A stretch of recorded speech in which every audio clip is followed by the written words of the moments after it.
How's it going, guys? Welcome back to the Patriot DIY channel.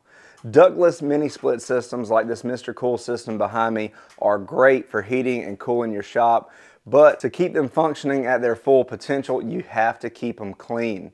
So in today's video, I'm going to show you how to do a deep clean on your ductless mini split.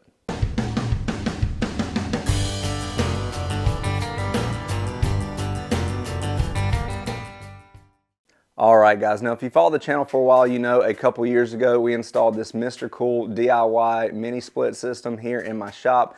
If you haven't seen that video, I will put a link to that right here at the top of the screen. Now this thing has done a fantastic job of heating and cooling my shop over the last couple years. But especially in a wood shop setting, these things can get very dirty. And aside from your normal cleaning of the filters that you need to do periodically, every now and then you're going to need to get in there and do a deep clean to keep this thing functioning the way it's supposed to. If you've noticed a drop in the amount of air being pushed out, or it's not cooling or heating the way that it should, it may be time to get in there and open this thing up and clean out all the dust and dirt that's accumulated inside, on your coils, on your blower wheels, all that stuff. So today I'm going to be showing you exactly how I'm going to do that. We're going to be talking about all the products that I'm using. I will have links to those in the description below. But before we get into that, guys, if you haven't done it yet, make sure you hit that subscribe button down below, hit that notification bell, and give us a thumbs up. Alright guys, now the first and easiest part of this process is going to be just cleaning your regular filters. So all you have to do is pop open the cover here, and you'll notice right in here we have two mesh filters. These just lift out right here from the bottom and then pull out like this. This is what that filter is going to look like. This one has been cleaned recently, so it doesn't have too much dust on here. But these are designed so that you can easily just clean these with water in your sink or with a hose to wash off any dust that may be on here. Once you've rinsed it well on both sides, you're going to want to let it sit and dry before putting it back into the system. And once you've got these things good and clean, it's just going to slide back in to the track here and lock in place here at the bottom. Now you're going to want to do this with both of your filters. You want to take these out. I'd say at least once a month, get these sprayed off, cleaned up, and then reinserted into your indoor unit. But sometimes that's just not going to be enough. Now if you look back here behind where those filters are, you're going to see these coils. This is just an array of really thin metal fins, and dust and dirt can easily get trapped inside of those little fins, and you're going to need to clean those out periodically. You also have a blower fan down here in the bottom that over time can get gummed up with dust and dirt, and to keep that spinning freely, you are going to need to clean that as well. So let's get in here. I'll show you how to get this cover off, and then we'll get to cleaning. Now before you start this process, I recommend turning off the breaker to your air conditioning unit to avoid electrocution or any kind of damage of the unit. Alright guys, now this process is definitely going to be a little more in-depth, and how often you do this is going to depend a lot on the conditions that your unit is in. Now obviously mine is in a wood shop, so there's a lot of sawdust and things like that that's constantly in the air getting in here. So what I usually do is just monitor it, and if I see any kind of drop in its efficiency, then I'll get in here and do this deep clean. First thing you need to do is remove these little fins here. Pretty simple, there's just these little holes on each side, and if you flex it just a little bit, you can release it. Same thing on this bottom one here. Try to take this a little bit at a time. There we go. And if you look down in the bottom, you can see four little tabs here on this mrcool system. If you have a different brand, it may be a little different, but usually you're going to find these little tabs here at the bottom, and you just pry these up. It can be helpful to have a flathead screwdriver to help pry these up, but it doesn't look like I'm going to need to do that. And then down behind each of those is a Phillips head screw. So you're just going to want to remove these screws. It helps a little to have a magnetic screwdriver for this, so once you get it loose you can pull it out. Now on mine I also have these 4 screws here on the front underneath that front cover, and it looks like I'm going to need to remove those as well. Now on the mrcool system, you can see there's also a wire here that leads down from our outer cover behind this door. So I need to remove this screw as well, pull this door off, And behind that is just a little quick connect cable. I'm gonna need to disconnect that also before I take this cover off. Now, aside from those 4 screws at the bottom, there are some friction fit tabs on top. So I'm just gonna pull up to release these tabs here at the top.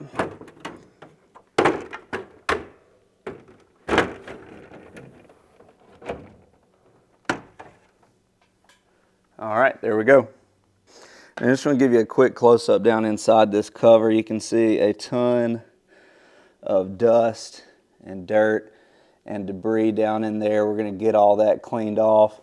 And if you look at the unit itself,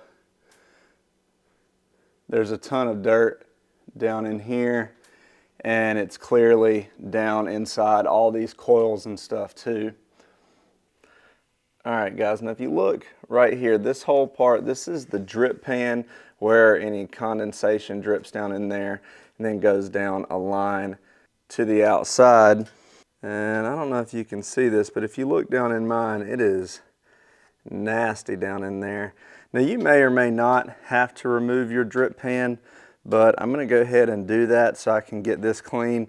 That's also gonna help give me access to the blower wheels back behind here. So to remove this condensate pan, I'm gonna need to take out this screw, and this screw. That's gonna allow me to pull this coil forward just a little bit, enough to drop this condensate pan out.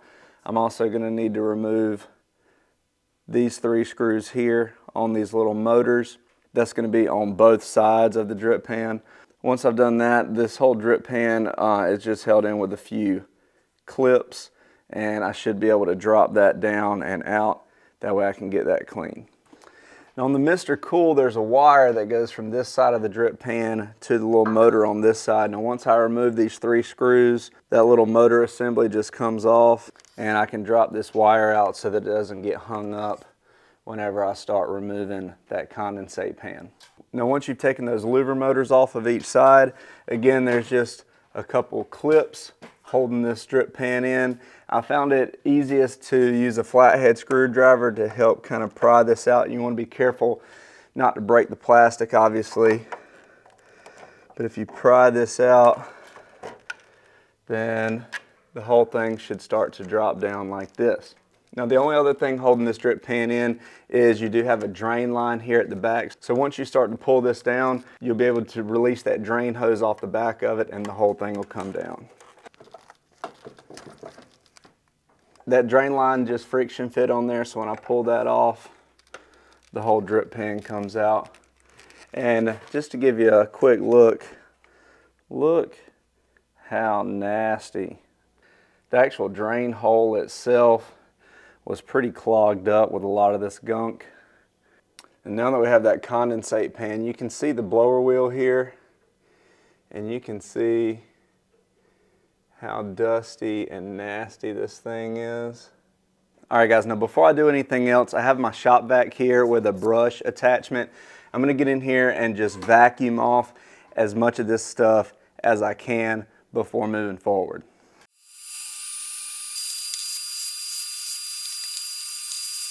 All right, guys, now that I've got this vacuumed off the best I can, the next step is to use a foaming coil cleaner. You're gonna spray this all over the coils, the blower fan, and everything, and that foam is gonna start to release any dust and dirt that remains inside these tight areas. And then we're gonna go back and rinse everything with water to get it as clean as we possibly can.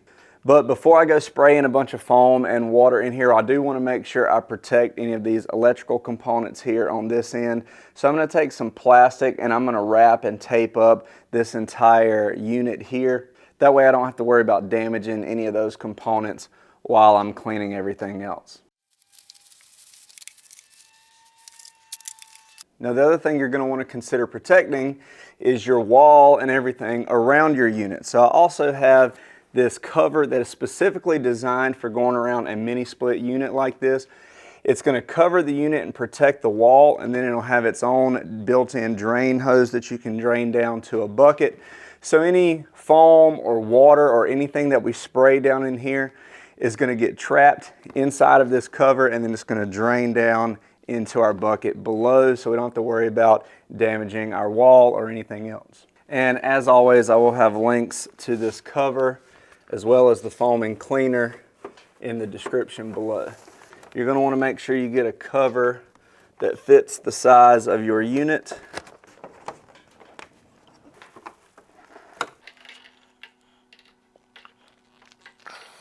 Alright guys, so once I have my cover attached, I have my drain line going down to my bucket. Now I'm ready to go in with my foaming cleaner. I'm just going to spray this all over the entire coil, all over that blower wheel. We'll let that sit for a few minutes to do its magic, and then we'll go back and spray everything down with some water to wash off any of that grime. Now I'm also going to get down in here and spray that blower wheel real good. Now, I don't know if you guys can see this or not, but you can really kind of see that foam working its magic and lifting all that dirt and grime to the surface. And you can see how nasty this water is here that's dripping down into our drain line. That's going to be even more apparent in a minute once we start rinsing. Now we're ready to rinse this thing off with some water. Now if you have a low power pressure washer, that would work good for this purpose. But you wouldn't want to use a regular pressure washer. The pressure would just be way too high and you could damage these fins on your coils. But I think a really good backup option is just one of these little pump sprayers. This is what I'm going to use. If you have a better option, let us know in the comments below. We're just going to give this a pump, and then we'll go in here and try to spray down all the surfaces and get as much of this dirt and grime and leftover foam off as we can. And as I'm doing this, you'll begin to see this water and dirt and stuff draining down into our drain below. All right, now let's take a look at what the water in our drain bucket looks like. Look at that. That is nasty. Now the rest of these components are pretty simple to clean. I'm just going to lay them out here in the driveway, spray them off with the water hose, and then go back and wipe them clean.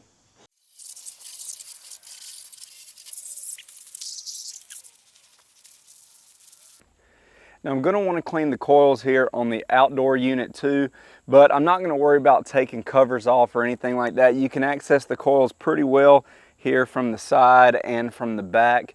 You just want to remove any leaves or debris or anything that you see, and then we're just going to coat everything with our foaming cleaner, give it time to let that work, and then again spray it off with the water hose. Now it's worth mentioning that I used quite a bit of this foaming cleaner on the indoor unit, so I'm switching to my second can here for the outdoor unit. All right guys, so I've given this about an hour to dry off, so I'm going to go ahead and remove this cover and then begin reassembling everything.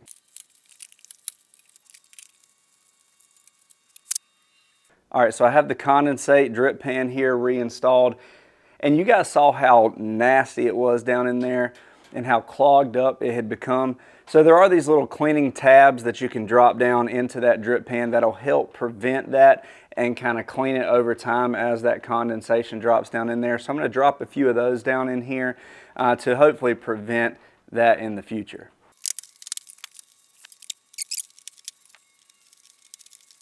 All right guys, let's get this thing turned back on.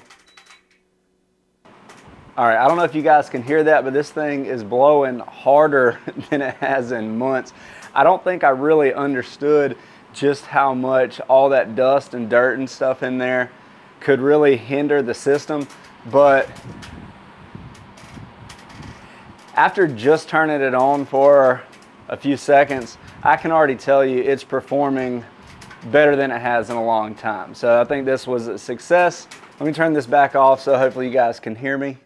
All right guys, so if you have a mrcool mini split system or really any other mini split system, I hope this video helped you out learning how to do a deep clean on it. Again guys, you really should do this maybe twice a year to maintain as much efficiency as possible and make sure you don't damage the system overall. It might have seemed a little complicated, but once you understand how to take everything apart, it's really not too bad. The one recommendation I do have for you is not to wait until the middle of summer to do this because I've had this off all day while I've been cleaning and I am just drenched in sweat here in my shop. But I'm gonna get this bad boy cranked up on turbo here in just a second and fix that real quick. Don't forget guys, if you're doing this for yourself, I will have links to all the products we used in the description below, the foaming cleaner, the cleaning cover, and all of that, as well as the mrcool DIY system. And again, if you haven't seen the install of this mini split, I will have a link to that in the description. Let me know what you guys think in the comment section below. Thanks for watching guys. Please like, share, and subscribe, and stay cool.